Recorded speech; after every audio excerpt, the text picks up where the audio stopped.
This man made $6 million in an ebook about jumping, and now he and his family actually live in a different country every 3 months.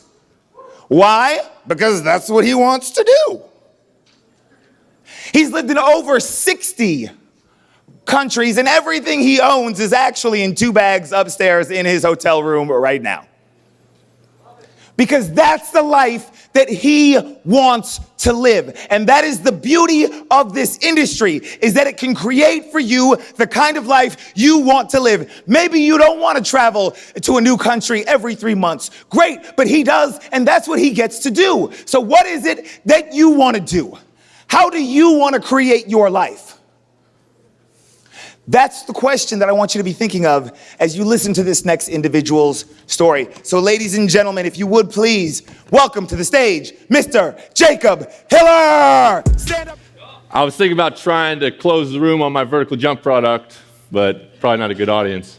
Then I watched the hardcore closer and started hearing the voice. I don't know, maybe I'll try it. They told me to cut it short, but I'm thinking about a close at the end of this, how to jump higher. So my story is not about creating and executing this master plan, because unfortunately I didn't really have one when I started off. And knowing what I know now and what actually everybody here knows, I would have done things totally different, completely different. But I just want to share with you how it happened for me, and I'm certainly not complaining about how things went down for me, and just kind of what I did, how it worked, and basically you can have a peek in how somebody stumbled through this. So I've never really strayed from the topic of jumping. People ask me, how'd you do your keyword research on jumping? What a cool niche. Well, I never really thought about it. I've always been obsessed with jumping. I mean, my parents would tell you I wanted the moon boots and these different, jumping things. Ever since I was like 8 years old, I've just always loved jumping. I know it seems weird, but I just always loved it. So in 2007, I ended up somehow writing an ebook about how to increase your vertical leap. When I tell people about that, they're like, you mean like jumping higher success in life? I actually mean jumping higher physically. So that's what this is all about. So we've been homeless for 8 years now. We started our business while we were on the road, and we've lived in about 55 now, about 60 countries, and we run our business fully remotely. And what we do is we carry 2 bags. One is hers and one is mine. And I have 1 Xbox, 1 skateboard, and 1 blender, of course, Magic Bullet blender. My son is 3. He was born in Mexico, and he's now lived in about 35 countries. So I just wanted to show some pictures. There's Australia, Turkey. Here is just some others, just to give you an idea of some of the places we've been. In New Zealand, we lived out of a camper van, and we had a moped on the back so we could, land and then go on the moped. And my son, I think, was about 1 year old, and he slept in the suitcase inside of the camper van. So that was a lot of fun. I had this little plastic desk. Like some things I have so much space in my suitcase, so some things get like a space for a little bit. And I had this little fold-out desk that I tried to make an office out of wherever I was. So that lasted about 2 or 3 months, and then I had to get rid of it. So there I am trying to make an office in Cusco. That's Tahiti. This is probably one of the coolest things I've ever done, is go to this live volcano. And we went up to this live volcano in Vanuatu, and we're just like, oh, check this out. All of a sudden it starts erupting. I mean, booming, just going crazy. And I snapped a picture of Callie right as it started exploding. And that face is completely legitimate. She probably is not happy I'm showing that picture, but one of the funnest, and they're like, the lava's coming at me and coming at us, and we're seriously thinking we need to run. Like, not like for real thinking it's time to run. And they're like, don't run. Keep your eye on the lava so you know how to move out of the way if it comes this far. There's like hot lava, like globs behind us. It was super freaky, but really fun. So here's how we've evolved to move over the years. We made these little custom bags. So they're like little mesh bags, and they've been tied together, and they have a hanger that was made by a tent maker. And so basically all our stuff goes in these mesh bags. We call them closets. So I got one, for my office, one for my clothes, one for the bathroom, one for the kitchen. And then we just get to the place, we hang them up in the rooms, they flop out, and they're just like drawers or closets. And, to make things super convenient, one of them has a little toilet on it. You just pop out the toilet. You can be anywhere. Super cool. Okay, that's not real. The toilet thing's not real, but it would be really neat. So what's really awesome is when we travel, almost every country we go to, in fact, in this room, there have been a couple people who've actually bought the Jump Manual who came to the round table. It was so cool to see them be like, hey, I bought your book. I loved it. So it's so fun to meet those people. I had this guy in Ghana who was writing me forever about his finally dunking a basketball. So I got to go play one-on-one with him in Ghana. People in India, people in Egypt. It's just so fun to realize I have such a niche product, but if I go to the basketball courts, somebody will recognize, hey, you're the Jump guy. So it's really fun to do that and go see all these customers. So a lot of people see my lifestyle and they say, hey, that's really neat, but isn't that stressful? Don't you want to plant roots? Don't you want to, do you really feel connected like that? This has been our dream. It's been what we wanted to do, and I know that it's not for everybody. So what I'm kind of asking, before I started my business, I was in the network marketing industry just a little bit, and I was there long enough for somebody to set me down and say, what do you want out of your life? Like, okay, you've got money, what would you do? I would do, ABC, I'd buy a car, I'd buy this. Well, now you got more money, you got all the time you need, what would you do then? And I started finally thinking, like, what do I actually want to do? Like, do I want to be successful? Do I want the coolest car? What is it that I want? And that industry made me think about, what do I want out of my lifestyle? What am I really trying to achieve? And so I would say for the people in this room who are starting their business or in their business, like, what is your motivation? What if money were no object? What do you want to do with your life? And find your motivation or find your voice. Like Garrett said, I really like that message of finding and hearing your voice. And what is your breaking point? Maybe you don't think you have a breaking point. Maybe you know what your breaking point is.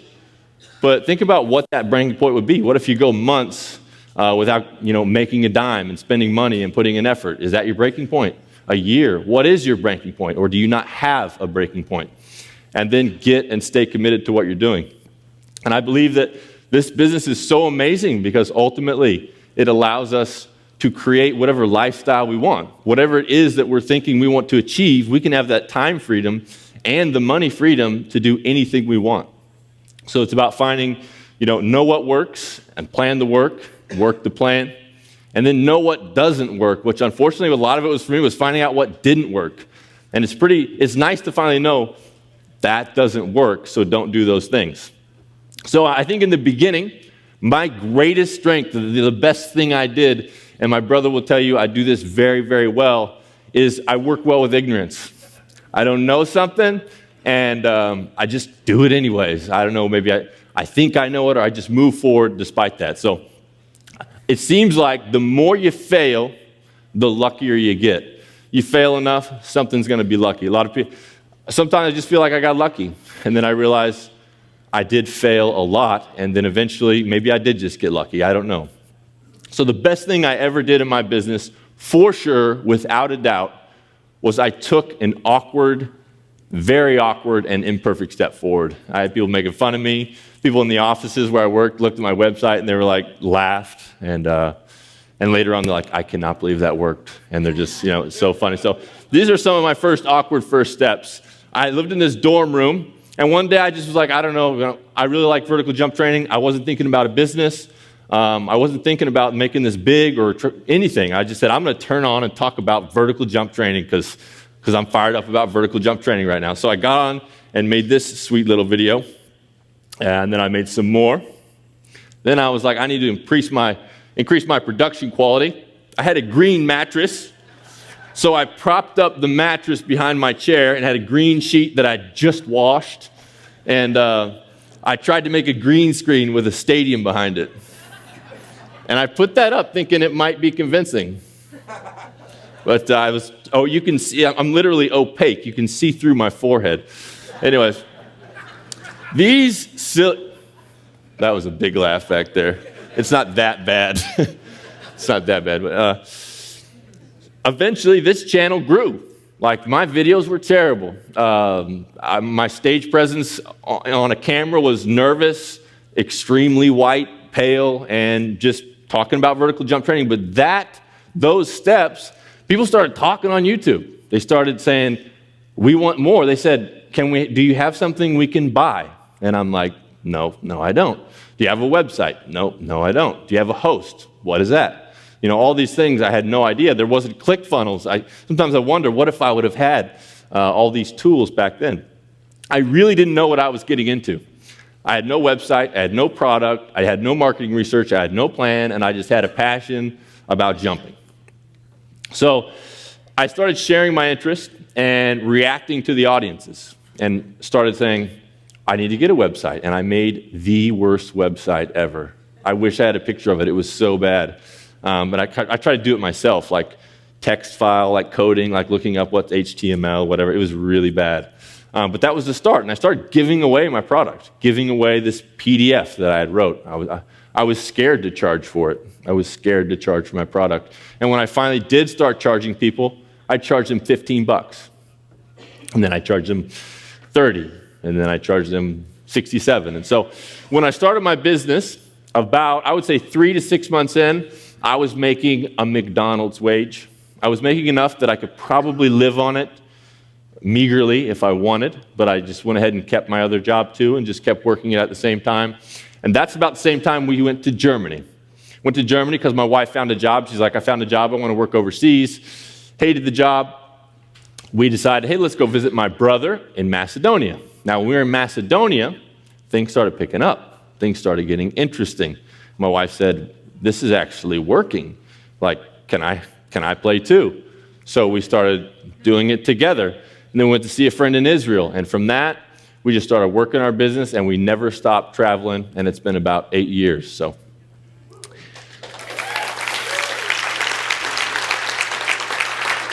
Thank you.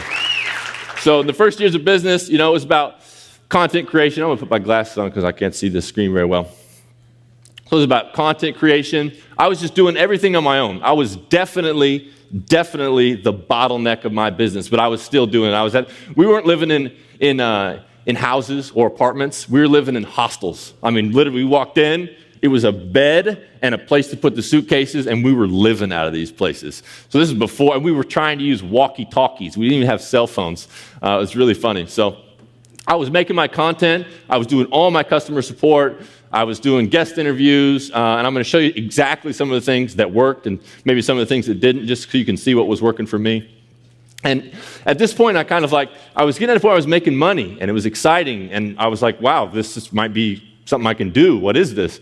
And, I know what it's like to start a business and not see it moving forward and just wonder, like, is this going to work?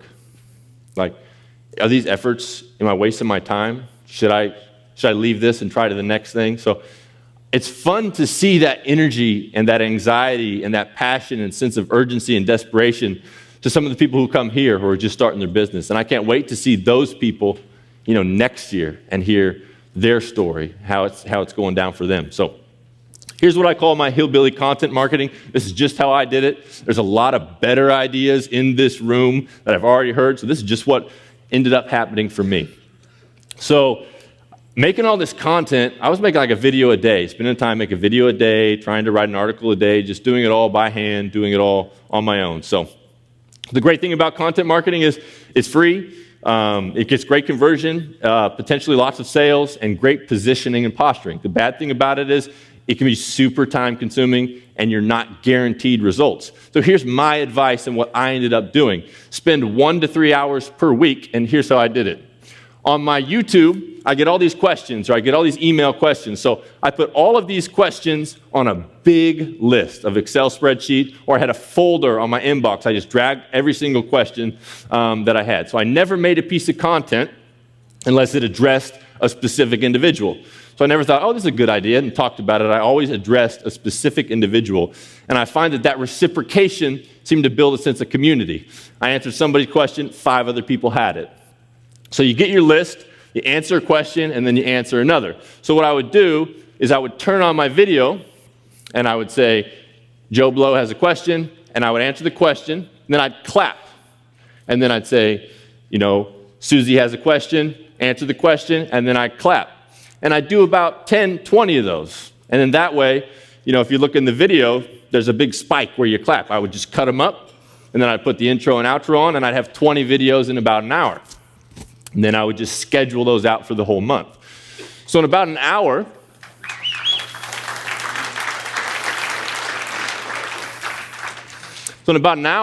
I could have all my videos done for the month. And once I had an outsourcer, all I would do is take that video, I'd clap, give the video guy instructions on what to do for that video, clap, make the video, and clap, and I'd just give it to him. He'd cut it up and schedule it. So I could spend 1 hour, it'd all be scheduled, all be done. But to make it even easier and more powerful, what I ended up doing is I would take my video and I would have my outsourcer transcribe it to a blog post. And then I'd take that blog post and we'd turn it into Facebook, to Twitter tweets, to all these things. So from that one video came all of my content.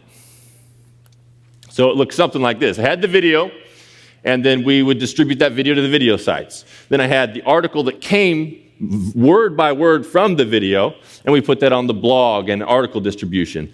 And then we put that into our newsletter and our social media and everything. So basically that 1 hour of answering people's questions, which is actually pretty fun, pretty easy. I would do one take. I'd never redo a take. My production quality was pretty low, but it was just about their questions and interacting with me. So from that 1 hour, I had articles, I had social media for the whole month.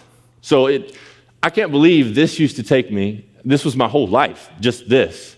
I was doing this every day. This is everything that consumed me. And now I was doing it for an hour or 3 hours in a month. So we would also try and create review sites because people, want to go out and they want to compare your products. So occasionally we make a review site and try and control how people viewed all the products that were out there. So we make review sites. We did authority interviews. Now here's what was fun about the authority interviews. Instead of doing an interview, everybody, if you got a blog post, if you got a blog and a YouTube channel, people want to be interviewed because it's free advertising for them. Everybody asked to be interviewed. I'd find somebody, this guy's amazing.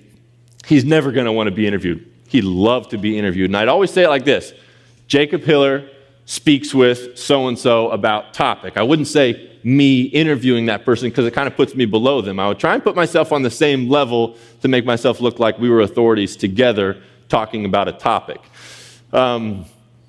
We would do an occasional PR release, and we started tracking our links. Hey, where's our traffic coming from? Is it coming from the articles, the interviews, the YouTube? So these are some tools that you can use for that. I use ad tracks myself. It's a little dated, but it works for us. So 3 hours per week, you got your video marketing, you got your SEO, you got your blog, you got your social marketing. Some people ask me, what about your keyword research? Well, I was just a one-man show, so what I thought at the time was, hey, the verbiage that they're using to ask me questions is probably what they're typing into the search engines. So that's kind of like hillbilly keyword marketing research. I don't know. But that's what I ended up doing, and that's what ended up working. It's just like, I didn't want to micromanage. I know there's 100 things I could have done better, and I'm almost glad I didn't know them because I might not have done anything. So I just did this. So kind of my question for you is, will something like this work for you? Will something this simple, maybe it's not the best thing in the world, but it's something you can move forward with easy. Will it work for you? Will you do it? It worked for me, and I'm so grateful that it did. So on your videos, I just recommend do one take. Just chill out. Just be yourself.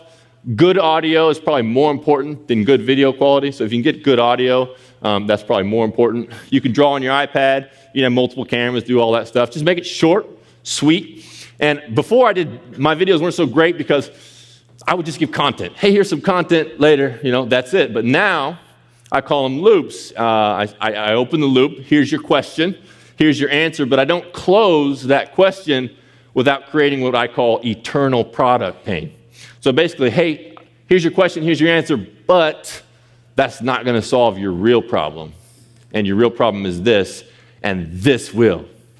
So I point to my product and let them know, this is answer your question, but you've got a lot more things to achieve and understand and do and let them know, kind of scratch that pain that they're really looking for. So here's what I'll show you.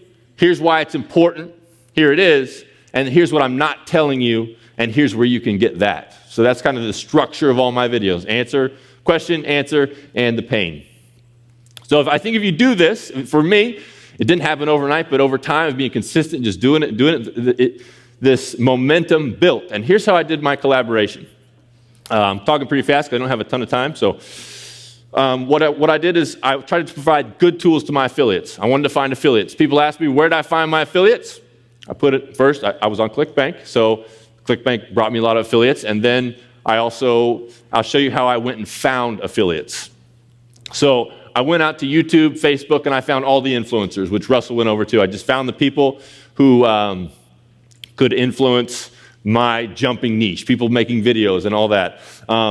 They could be partners, products, anybody has a mutual benefit. You can find them at these places. You know where to find these people. And you make a real list of them in an Excel spreadsheet, or have an outsourcer go and make the list and grab the emails and the places to contact them. And this is the exact email that I sent them, word for word.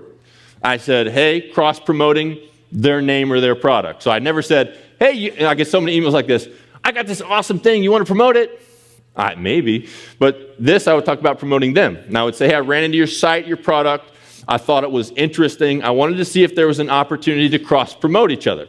In the very least, I'd love to have you as a guest poster or on our blog or our YouTube channel, because really that's just free content. That's a video I don't have to make. So I'm usually glad to have these people provide value to my list. So I get a lot of responses from that. I'll blast that out or send it out to these people, and they will write me back. And when they write me back, I don't email them back, because I want to start connecting with these people. So I get them on Skype, or I get them on the phone where they can hear my voice. They can talk back, and you can realize, hey, this is a real person. This is a real thing. This is not just some dude trying to get me to promote his stuff. So, and here's my initial launch funnel for these people, for these affiliates who wanted to work with me. I would give high-value content to their list. Some people will just say, hey, I want you to give me a guest blog post every week on my blog post, and that drives a lot of sales to us, because he's got a ton of people already. He's glad to have me. He trusts me, and he just always wants more and more videos from me. I've got a few people like that. So here's the basic funnel that we used to launch to somebody's list. First time this happened to me, it was a guy named Larry who was like, hey, I got this list of coaches, basketball coaches, big list. So I made him one value piece. I didn't make the second one yet because I wanted to hear what people said about it. The second one responded to their questions and talked to them a little more about a specific topic. For example, it would be my favorite exercise for increasing your vertical leap, or how to structure the biggest 3 techniques, or something like that. And then at the end, a limited time offer. So here's some value, here's me responding to your questions and answers, and then here's a limited time, 2 to 5 days offer. And I think the first time we did that with Larry, we did $30,000 in sales in a couple days. And for me, I was like, wow, this is crazy, because this guy just reached out to me. We made this funnel, and that's all we did. And I tried to do 2 of those per month. Find somebody with a big list who was like, I'm ready to go.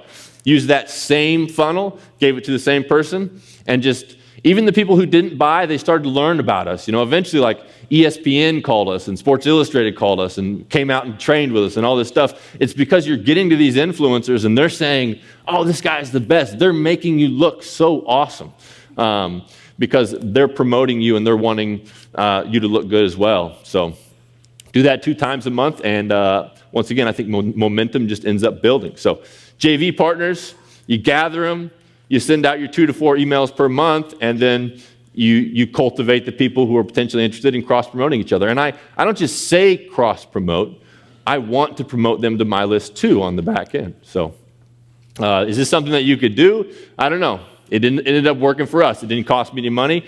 I never spent any money in the first, 7 years of advertising my one ebook. I never spent any money. This is the kind of stuff I did. I was cheap. I was too cheap for my own good, but it happened to work out. So let me just talk to you quickly about how we're scaling now, because now ClickFunnels came along, and it's like cleared my mind, because I could think about building a whole ad funnel without thinking about 150 pages and getting just completely mucked up, and what if they go here and all the dynamics. So for me, ClickFunnels came along for a guy who's trying to do it all solo, and made me realize it's really easy to do, to build a funnel, an ad funnel. So we started doing that, and our ads are cranking, and I've got a great partner that I work with now who's helping me do that. So I'm no longer my own bottleneck. So all you got to do is get your cost, get what you spend, lower than what you earn.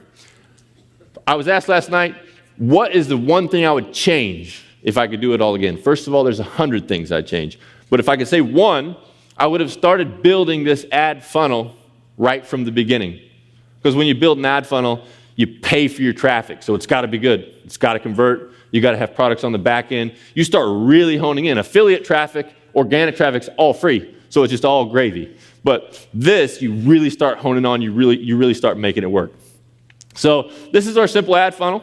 Basically, we have a magnet, free thing, and for us, it's our best exercise. What we believe is the best exercise to jump higher. And if they sign up for it, we give them a tripwire, which is a $7 offer. It's like a small guide, a PDF, and a video. That upsell says 5 to 9, but the upsell is actually 47. So then we go to an upsell that's 47, and then based on that, we give them, if they go, based on that, they're going to go to the list, and we just do that same thing. Here's a free thing. Here's a $7 thing. Here's a 47, and onward. So it looks like this when they get into the list. We send them 3 emails. Hey, you're interested in this? If they are, they get it, and they get the flow of the upsells. If not, later on, we send them another 3. Hey, we've got another free thing for you. If they take it, we just do that over and over again. Try to make it as simple as possible. Yeah, we could, if they clicked on this, we could do all these behavior dynamics, but this is what we did.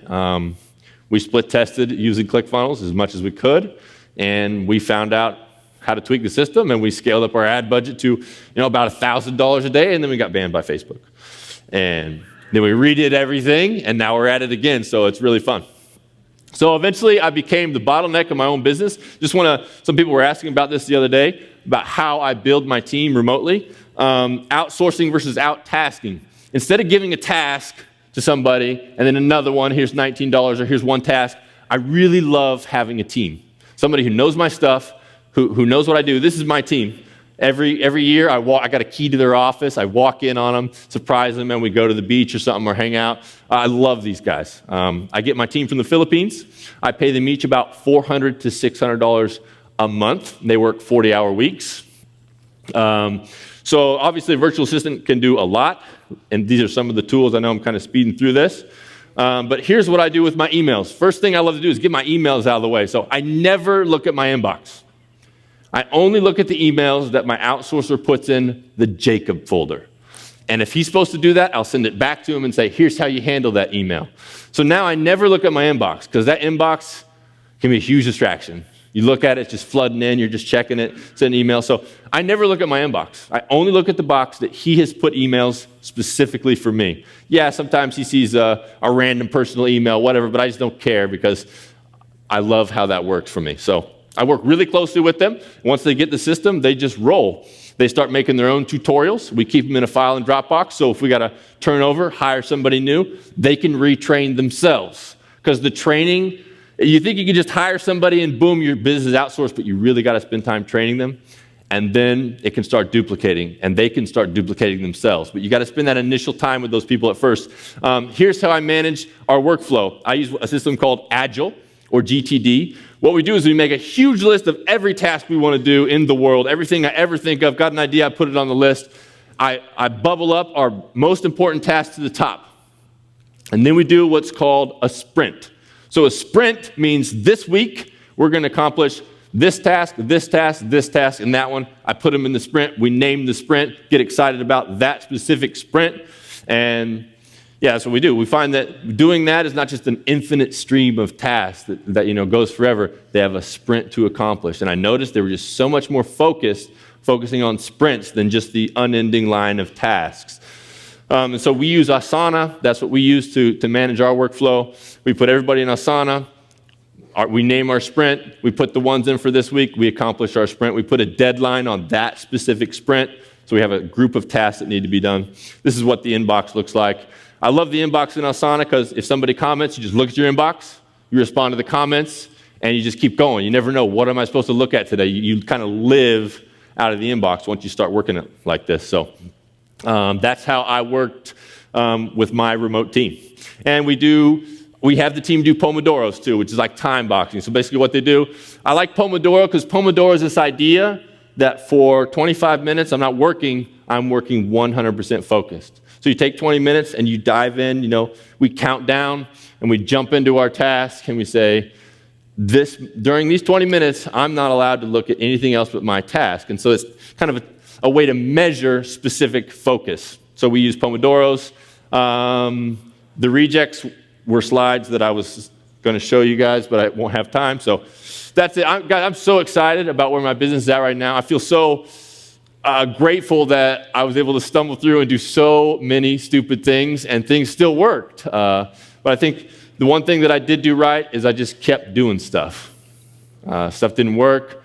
Stuff didn't happen. I just kept doing stuff. And maybe that's kind of my weakness too, is like I'll do stuff even when I should be a little more educated. I shouldn't have started a YouTube channel if I didn't have a website and a product and all this stuff. Why would you promote something? But I kept moving forward. And I met so many people here who have all the tools. They have it all. They have vision of what they want. So I'm so excited to see what you guys do with your tools and your motivation and the big vision that people are giving you here. And I appreciate you guys for listening, and thank you. You guys keep it going. Stand up. Give it up for Jacob Hiller, ladies and gentlemen.